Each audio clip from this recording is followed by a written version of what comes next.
lain-lainnya itu belakangan. Tapi begitu dia menuju perang hanya dua kesimpulan, mereka dibunuh atau mereka yang membunuh.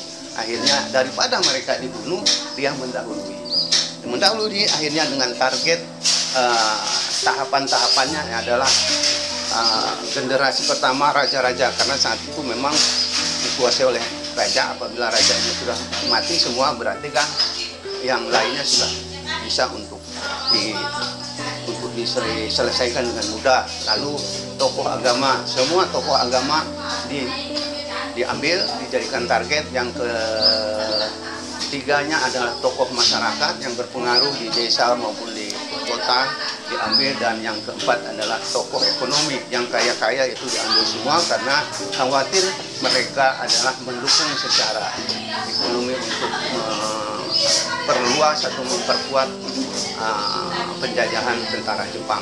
Akhirnya dalam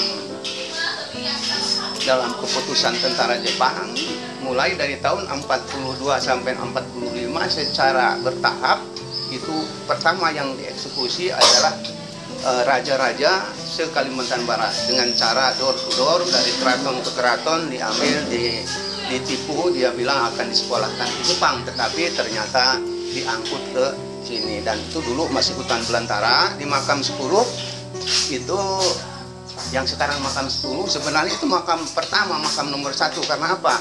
Karena yang pertama dieksekusi itu raja-raja di situ pada tanggal 28 Juni tahun 1942. Yang sekarang setiap tanggal 28 Juni dijadikan hari berkabung daerah seluruh Kalimantan Barat, diharuskan mengibarkan bendera setengah tiang. Itulah dasar-dasar daripada berkabung daerah tadi. Nah, karena di sana jadi makam 10 itu untuk urutan pengunjung setelah ada terbangun 10 barak. Nah, berikutnya itu secara bertahap tokoh-tokoh diambil dari tahun 42 sampai tahun 45, di kurun waktu 3 tahun itulah tokoh-tokoh intelektual kita sebanyak 21.037 orang dibantai di makam Juang Mandor, kompleks makam Juang Mandor yang sekarang dibangun ada 10 barak makam. Nah, di situ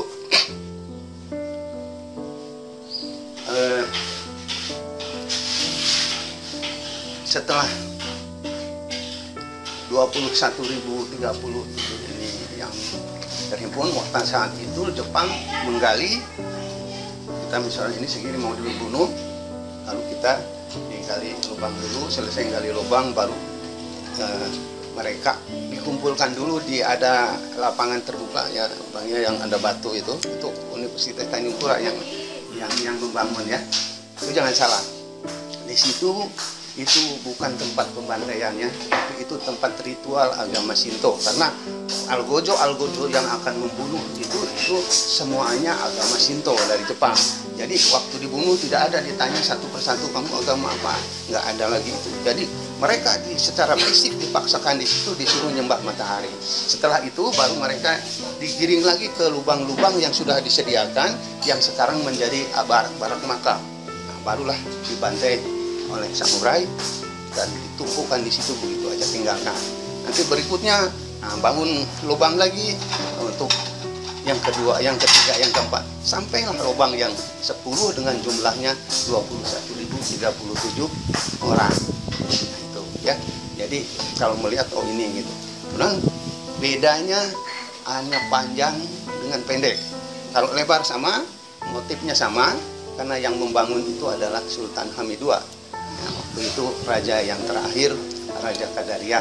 Dari mana? Nah, ini kronologinya. Nah, akhirnya ada kronologi Sultan Hamid II membangun makam itu. Nah, jadi akhirnya setelah